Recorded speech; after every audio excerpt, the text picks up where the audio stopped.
Very well, everyone. Welcome back to Let's Play E3, the old thing Felghana.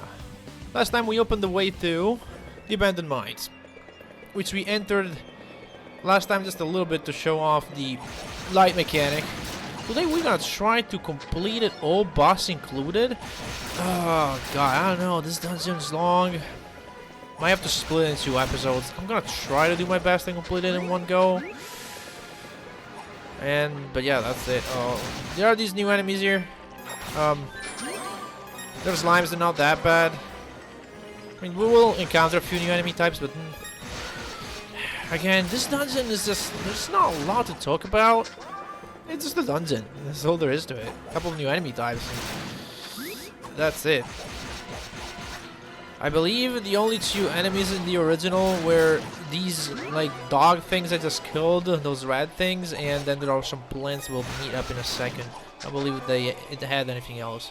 This one has some flying medusas, some actually hard-hitting enemies later on you want to be careful about. And yeah, we also can find an emerald here. It should be the second one, I believe. Yeah, because we definitely got one. Yeah, it'll be the second emerald. But the first thing we want to do is try to get that one level I'm about to get. Come on, there it is.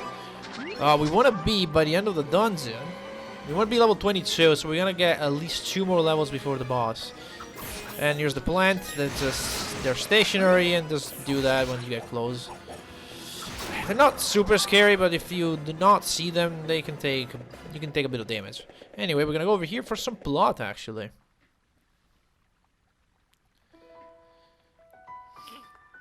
I seek to thee of a being who came from beyond the sea and defiled this land. We must pray for its erasure from this world, so the future generations may know true peace. With vortices of purest malice, it twists the living into monsters most vile and deranged.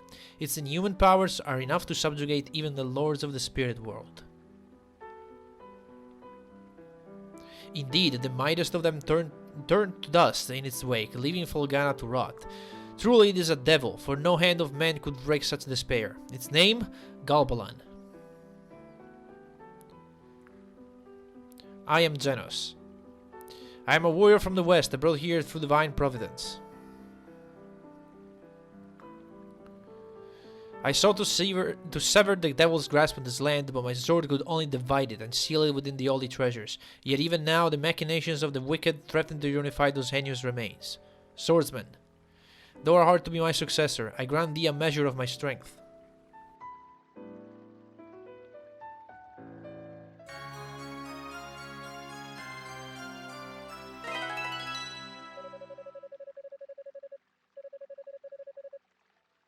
And you can now double jump, and essentially if you do a down thrust from a double jump height, you have a much higher chance to stun enemies. That's it. You can also obviously jump to higher ledges. The treasures number 4 in total. 2 lie herein. 1 lies at Mist Hellish Brimstone, and the last sits high atop a mountain.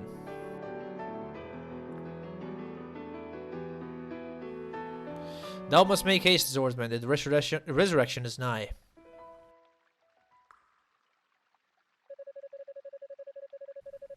Suddenly, the surrounding became deadly quiet, and the mysterious voice could be heard no longer. So, yeah, that's essentially it. We now double jump, and so with that, we now know where all the statues are. 2 lie herein. 1 we got early on, and the other one we're gonna get today. Well, if not today, next time. Given this dungeon is quite long again. And 1 is among Hellish Brimstone, and we've seen that. It was guarded by the bad dragon thingy. And another one is on top of a mountain. That's gonna be the last one we're gonna get. Ooh, I missed that jump. Should have done that. I tried to do it, just the game didn't let me for some reason. 1, 2, there we go. This room has, I believe, Rabble ore in it. There we go. This is so useful. This wind attack, when you're surrounded like that. Yeah.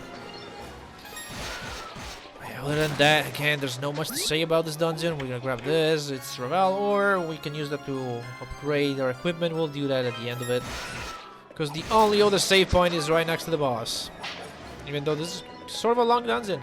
The mountain, that is the next one, is even longer though, but that has a midpoint save. So yeah, what you been up to today? Because again, I have nothing to talk about here other than stuff that is completely unrelated to the LP. Oh, but LPs wise, I guess, or like speaking of LPs, I don't know if I said it, I think I'm finally ready to record the next LP. There is like, I've recorded so many clips that I can use. There is one that I cannot record for the life of me. Like, there's this boss. It's supposed to do one move. It's not doing it. I don't even know. I've never seen that boss doing it. So I'm suspecting it that boss for some reason doesn't do it. Like of all the bosses of the game, they can all do like a block stance, where they sort of like raise their guard, and you can punish that if you're fast enough on, you know, on the draw. You can do a certain attack to break their guard open and deal massive damage, and all bosses do that. But apparently this one, which is the third to last, I believe is number third to last or something. For some reason that one doesn't do it, or at least I have never seen him do it. It does one that looks like a guard stance, but I was never able to hit him to confirm that it's indeed a guard stance. So I don't know, man. And I tried to beat that boss. Like I tried to fight it for like hours. He's not doing it. He's just not doing it. I don't know what it is. Maybe it's just maybe that one just doesn't have it for whatever reason. Okay, wait a minute. Okay, we have these guys here. Okay, so you see there's a huge dude coming up here. This guy is serious business. So we're gonna boost and kill him real quick. Those guys, especially when they do the slow attack, they follow up with a 3-hit combo. That's scary. They're very scary. You want to be very careful. They can easily tear away your health like nothing. But yeah, other than that clip, which I'm gonna give it maybe a couple more attempts to see if I can get it. Otherwise, we're ready. I have to record the intro for the first episode because that's gonna be a little different. Once that is done, it's pretty much just me having to play the game. Man, well, that's gonna be a fun one. Okay, look forward to it. Can you die? Thank you. Can I stun you, or you can just... Okay, you can just die, I guess. Other than that, I have really nothing else to report. I'm doing this... I was going to record yesterday, actually, on Monday, but now it's Tuesday, because... yesterday, actually, you know what? There we go. Let's talk about that. Yesterday, I finally finished the Xenosaga 3. It took me years to complete all 3 games, but I did it. Now I have to watch like a couple of videos to make sense of all that's happened, and read a bunch of stuff on the wikis, because man, those games are confusing, but they're fun. Like they're that fun type of confusing. Like they're confusing enough to be like, man, this world like feels like the world of Xenosaga feels complicated. It feels complicated enough that it's like, what the heck is going on? I don't understand all these stuff that's happening. But it's also complex enough for that is engaging. Like it feels like, oh yeah, we have a more powerful version of these guys here. It feels complex enough because that's like engaging to see like all of these things happening. Because there's a lot of people with some people are like have like multiple names. They go by multiple names, and there are also some factions that go by multiple names. And there are like all these historical events that happen, and you need to keep in mind. Like there are a bunch of laws and stuff that, you know, have been created, and you gotta keep all of that in mind because it's all part of the lore. And you know, the characters, they do very little, as you know, dialogue. So if they're referencing a thing that happened in the past, they're just saying, oh, sorry, I hit the mic. They're just saying, oh yeah, that because of this thing, now X, Y, Z, and you're like, okay, what is that thing? Like if I told you, well, because of the Life Recycling Act, this thing happened. You're like, wait, what's the Life Recycling Act? And obviously you don't know, but the characters do know, so they're not gonna explain. Or they're gonna do a vague explanation of it. You have to go read it in the database what that's all about, unless they explain it for you. This is a very scary room, but with boosting a couple of meds, we got it. That's my emerald. And it's so like that, like the database is insanely long. Like at times you just go read the date. Like you start episode 3, you have to go read like a bunch of stuff that, because episode 3 takes place like what's like 6 months after episode 2.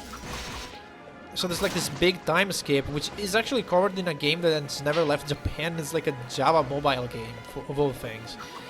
But you can read a brief summary of it in the codex or database or whatever, and then so you read that. Sorry, I have to concentrate here a little bit. Okay. So you read that, you read a bunch of other things, and then you play the tutorial, and then the database just gets updated with so many other terms, and you're like, come on, I have to read all this stuff? Okay, wait, there, oh, we have a code red, code red, boys!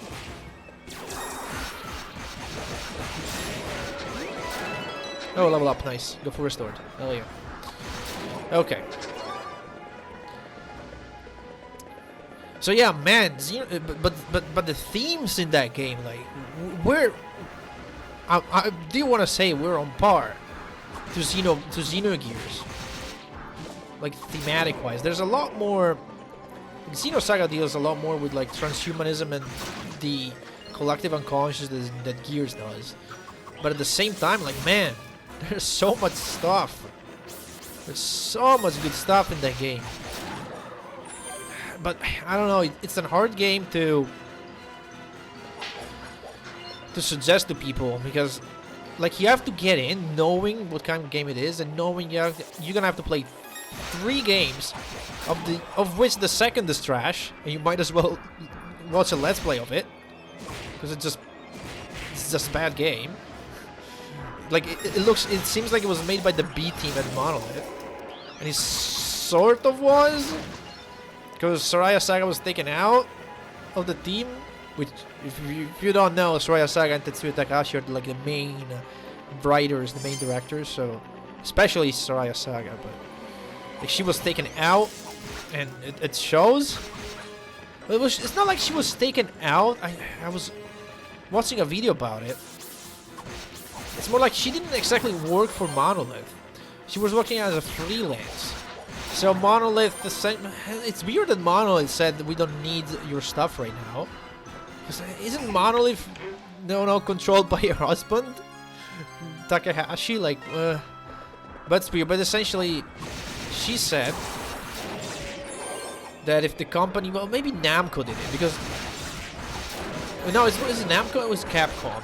No, it was Namco, right? It was published by Namco, so maybe at that point Namco told her, look, we don't want you on the team. That's probably what happened.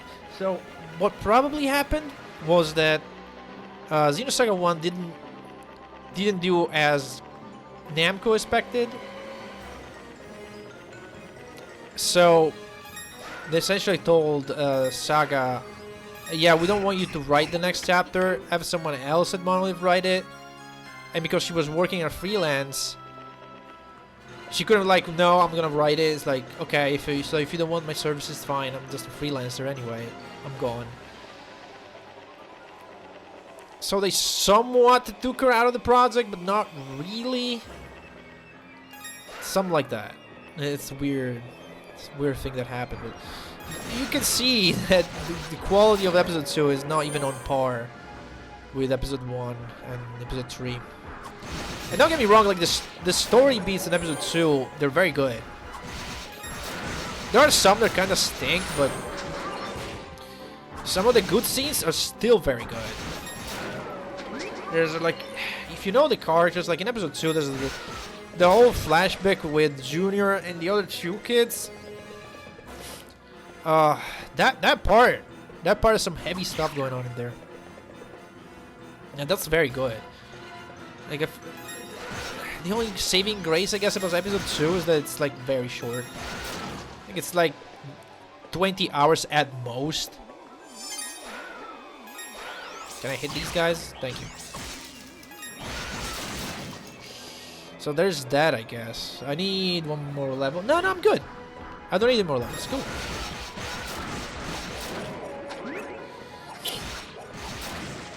Alright, all the experience I get is still good.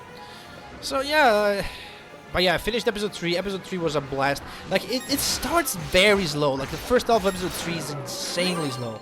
By the end of disc 3, things start to happen. And that's where it picks up.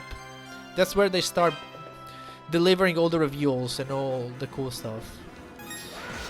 Not that the first half nothing happens, it's just it starts in a very slow way reminiscent of the other episodes. Because if you consider that the whole Xenosaga thing was supposed to be 6 games long, you can see why the pacing is so slow. Nope, don't hit me. I'm just gonna charge up. Do that. And I'm all for it. Like the first game was a blast. When I played the first game, I had a blast. The pacing of even the battles though is very slow. So it gets it's a mix between boring and tiring after a while because you're always doing the same things. Like, and the animations take forever. So if you want to cast a heal, you have to commit to like 30 seconds of animation or something. So it's kind of like that. And look at that, talking about Xenosaga, we got to the boss. You know? Okay, this boss here, oh god. I think I want to start with a fire spell? Yeah. Yeah, we have time to do the boss. We saved. This one's a little tough.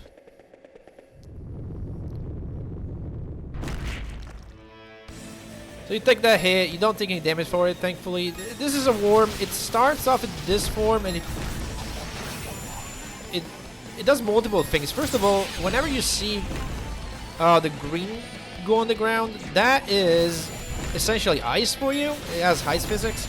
Also stay away from the freaking boss, because he has a spin attack that does so much damage. There it is. Yeah. Kill these guys when you see them, because every now and then the big crystal in the back will shoot a laser, and it will reflect and multiply on those weird little enemies. So if you can't kill them, you have less stuff to dodge later. Now this phase is only half of the boss's health, the other half comes later. When you defeat this thing, it's got exactly 1000 HP. Let's look at that, see? That one did not split, weirdly enough. But it does split, trust me. Very useful to use the D-pad here to correct your position here. Okay. I think I did enough damage, he dead. Yeah, 1000 health. And now the buddy comes in, but the buddy's not that bad. This is a Toho fight now because it's got like bullet hell patterns. It's not too bad. Again, if you played a bit of Toho, you will recognize some of these patterns. You'll know how to deal with them. When he plants some of the eggs, you want to just kick them, and when he does that, that's your hint to go in, move in. Just stay near the boss. If you stay outside, you'll take a lot of damage because he's got a lot of explosions. Other than that, it's not that bad of a boss.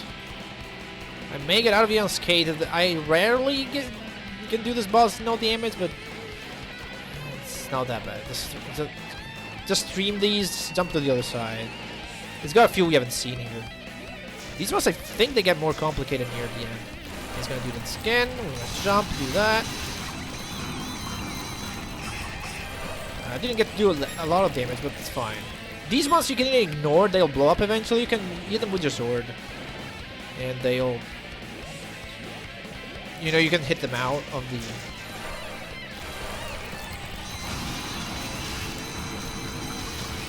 Yeah, one more round probably will do it. I forgot what this... Oh, this one is just run away. Run from it. Okay, I hate it when it's in the center because you don't have a lot of space to actually dodge now. This one's fine. This one's fine. Toho tactics. Well, you may be able to do this no damage.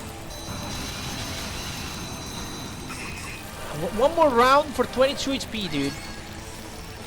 Really? Oh, okay. You just decided to do that, I guess. Come on. No damage run. Ooh, okay. Ah, come on. I thought I was gonna go for the timer. There it is. Okay. Just for one hit, I did not do it with no damage, you know? That's a shame, but here's our statue. Okay, so we're gonna go in without the ring, it doesn't matter. So this boss is not that bad once you figure out how it works. So there are things falling from the sky, and every now and then the boss will shoot some icicles that will travel horizontally and then will go up diagonally like that. You pretty much find, as long as you duck and you're not on the highest point here, the circle does not do damage. The red circle instead will teleport you to where the blue circle is. So now that that's stopped, we can duck here and we'll be fine. As long as that icicle that falls is not damaging us, we're good. 1, 2, 3, 4, 5 icicles. 5 icicles, and then you get your window to attack the boss, which is the big crystal over there. I'll slice it once, and then we're gonna wait. 1, 2, 3, 4, 5. I need to be... Mind the teleporter, because otherwise he'll get pushed back. 1, 2, 3, 4, 5. Okay, duck. 1, 2, 3, 4, 5. Jump, hit, jump, hit, jump, hit, jump, hit. Okay, never mind. That's duck. 1, 2, 3, 4, 5. We just keep doing like this. 1, 2, 3, 4. Duck. 1, 2, 3, 4, 5. Jump, hit, jump, hit, jump, hit, jump, hit. Okay. You only get 4 out. 1, 2, 3, 4, 5. Jump, hit, jump, hit, jump, hit, jump, hit. 1, 2, 3, 4, 5. Jump, hit. Oh, I got teleported. I need to wait up another cycle. 1, 2, 3, 4, 5. Jump, hit, jump, hit, jump, hit, jump, hit. Nice. 1, 2, 3, 4, 5. Jump, hit, jump, hit, jump, hit, jump, hit. We got it. We got it. 1, 2, 3, 4, 5. 1, 2, 3, 4. One more cycle just to be sure. 3, 4, 5. Done. I think that was no damage.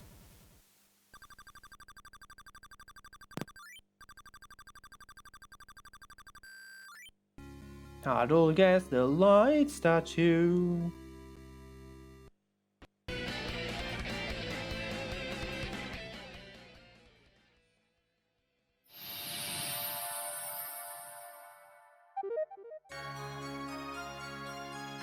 And just like that, that's 3 out of 4. Last one is on top of the mountain. You can actually ignore this one. Once you get double jump, you can just go and do the mountain one if you want. And then come back here. Like, if you have a lot of trouble with this boss, go do the mountain. Mountain has 2 bosses. You can get to the second boss of it. And I don't think it spawns if you haven't done this one yet. But you can get all the way up to the mountain and get through the boss. And you'll have fast travel there. And then what happened? You know, I actually never tried to do it, but I'll have to try it one day. Like, come here, then do the mountain, because all you need for the mountain is double jump, really. Then you get something else there, but obviously. Alright then. Next time, on Ease, the Elf in Felghana, we go back to town, we do side quests, because that's another moment in the game where we'll have to do side quests. See you then.